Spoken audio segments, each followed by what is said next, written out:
I won't take much time. Respected Ramlalji and the distinguished guests who have been very kind to be here at our invitation and spending time. Pramit is coming right away from the NSC meeting from South Block, and Rajiv ji is also busy, and our Rudy Saab is also having a couple of appointments. Mukherjee Foundation began 4 years before, and we were given an assignment to work on the ideological lines of the BJP, RSS, Shyama Prasad Mukherjee. We had been working on Dr. Mukherjee's thoughts and works in Calcutta and elsewhere.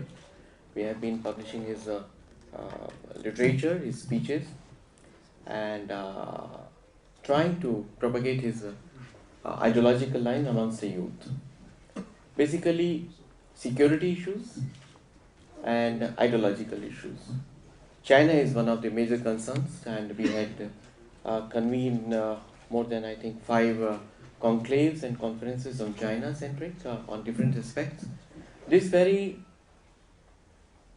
program was inspired by, well, how should I say inspired, but what happened in the South China Sea and the way China objected to India's initiative to explore oil and gas with Petro Vietnam. That was one reason. Then the Chinese presence in POK, and in the present circumstances, the way the China is helping Pakistan as an angel guardian, giving a rebuff or trying to replace what US was once to Pakistan. So that is one reason. Many of us would have gone through the Henry Kissinger's latest book on China, and the way he began the very first chapter, that when in 62 war, Chinese attacked us, but they also returned on their own. It was not that the Indian army pushed them back. And there was a reason that Mao Zedong told to some of his colleagues that keep the enemy in the eternal terror of an attack, so that he won't dare to intervene or upset your plans. 4,000 kilometers of border area, undecided, nuclear power, one war, is still one of the biggest trade partners with India. And now the Russian-Chinese closeness.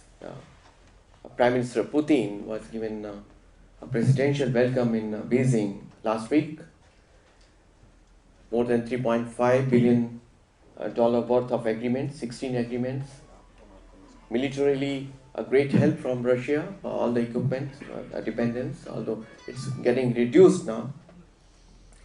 So what this scenario tells India? Where do we stand here?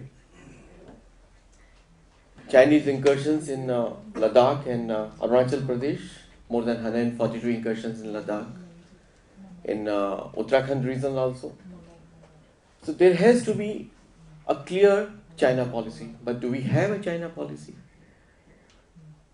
Most of us are accustomed depicting China as the biggest threat, as the enemy number one.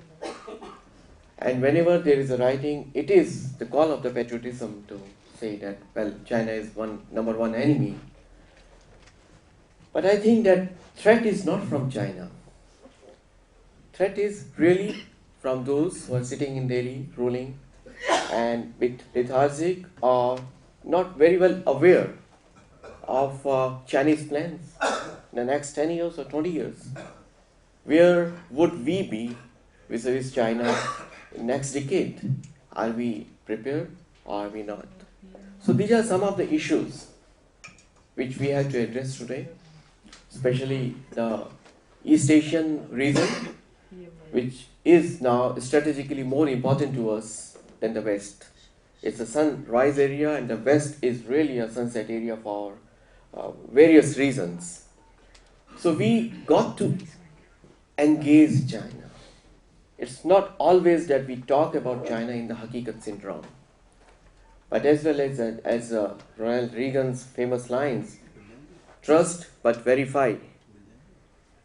So that is a continuing process, and especially the growing change in the Russian policy towards China and Pakistan.